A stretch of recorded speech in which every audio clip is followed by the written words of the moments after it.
Hi everyone, it's time for Unit 2 in our course, and we'll be exploring the topic of information literacy in this unit. I want to point out that there are several definitions of information literacy depending on who you ask. Could be the library perspective, the reading perspective, the technology perspective, and we're going to explore a little bit of each of those in this unit. Our guiding questions are really, what is information literacy? Why is it important? Who teaches it? And how do you use this information in your everyday life? So those will be the areas that we'll focus on, in our unit. Sorry, I'm having a little trouble getting the big view. There we go. Sorry about that. The objectives for our unit is that we'll be creating a working definition of information literacy, and we'll do that together. I'll talk about how we'll do that in just a few minutes. And then we'll further explore how information literacy is utilized in the classroom, through standards, and how it's taught in schools.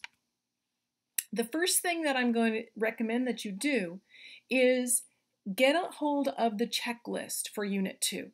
Print that off if that helps you, and follow that list as your guide. It will remind you of what to read, view, and create for this unit. Keep that handy.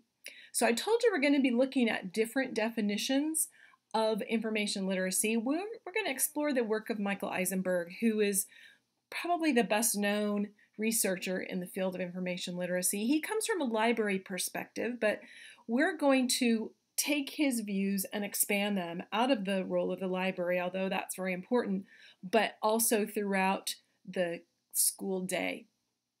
So Eisenberg and his colleagues have created a model called the Big Six. Maybe you've heard of it, I don't know.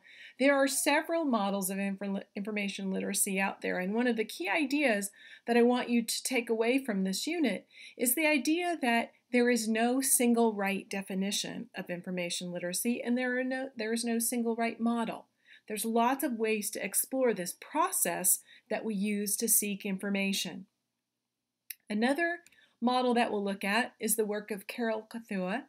Carol also brings a library perspective. She focuses more on the information search process and even explores some of the feelings that go along with that, the feelings of confusion, frustration, and that feeling of success when you find the information that you're looking for. So both Eisenberg and Kathua, I'll explore a little bit more in the in the content video for this unit.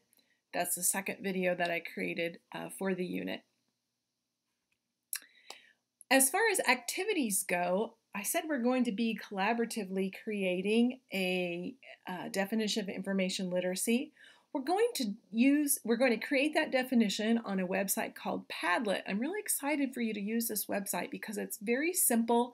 It's one that I hope you'll use with your students. It's a great way to collect ideas, and it's great for students because it doesn't require a login. So when you get to the Padlet site, which you'll find in the instructions for this assignment, so if you click on this assignment in the Unit 2 module, you'll see the instructions for exactly what you're going to be doing, and you'll see a link to our Padlet wall, or our little site that we're going to be creating that's private for our class.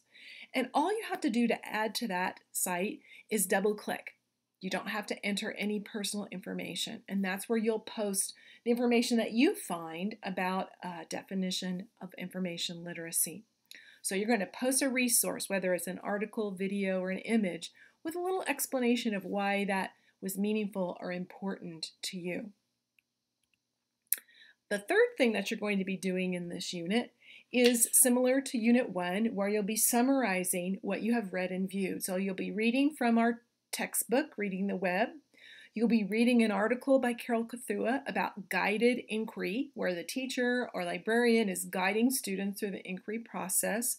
You'll also be reading about the standards and how those link to information literacy. We'll look at a couple of different sets of standards. I'll have posted the Common Core standards, but I'll also post the International Society of Technology and Education, the ISTE standards, and the school library standards, and you'll begin to see some overview. So I want you to take a look at those and include that in your summary. So you'll create a summary that links to the things you've read, the things you viewed, which there are a couple of videos from Michael Eisenberg so you can get his perspective.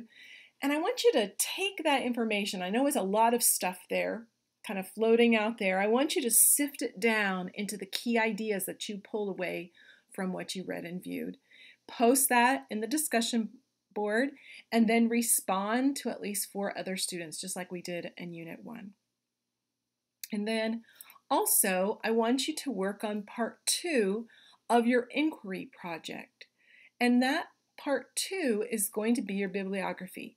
So you'll see if you go to module for Unit 2, you'll see a link to this assignment and you'll see a really detailed description, but just the quick down and dirty version here is that you're going to begin finding resources to answer that question that you designed in Unit 1. Now, if for some reason when you start looking at resources you don't really like your question or you want to rework it, that's certainly fine. You and I will work that out together. But for part 2, you're going to create that bibliography. So you're going to curate, you're going to go out and find some resources. Now, there's a folder in our course that has, probably 24 articles, and you're welcome to use anything in that folder. But if you can't find what you need and you go out and start searching, 2 places I'd like you to go. One, I'd like you to go to Google Scholar rather than using the regular traditional Google. Go to Google Scholar and you'll see a link to that in the assignment description. And that way you'll zero in on professional articles.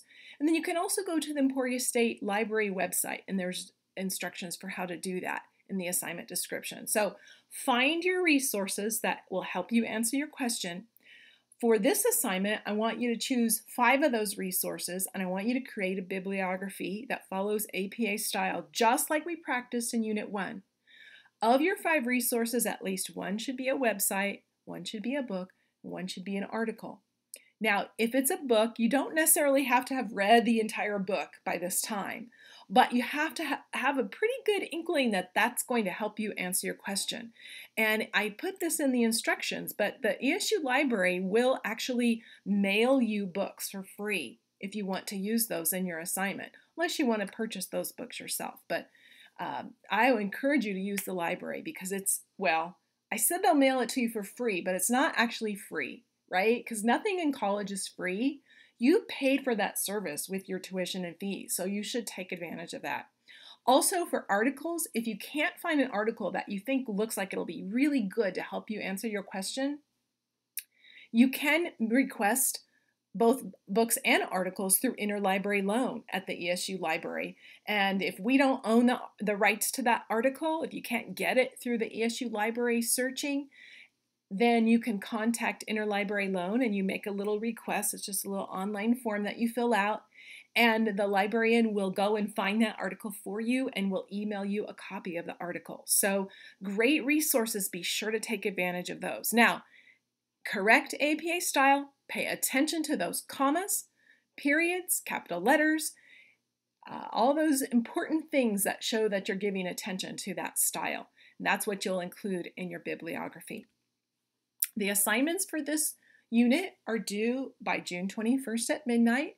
And if you want to see how the assignments are graded, when you go to the assignment link, you'll be able to see a copy of the rubric there in the assignment link. So be sure to take a look at that. And now we're off to the races in Unit 2.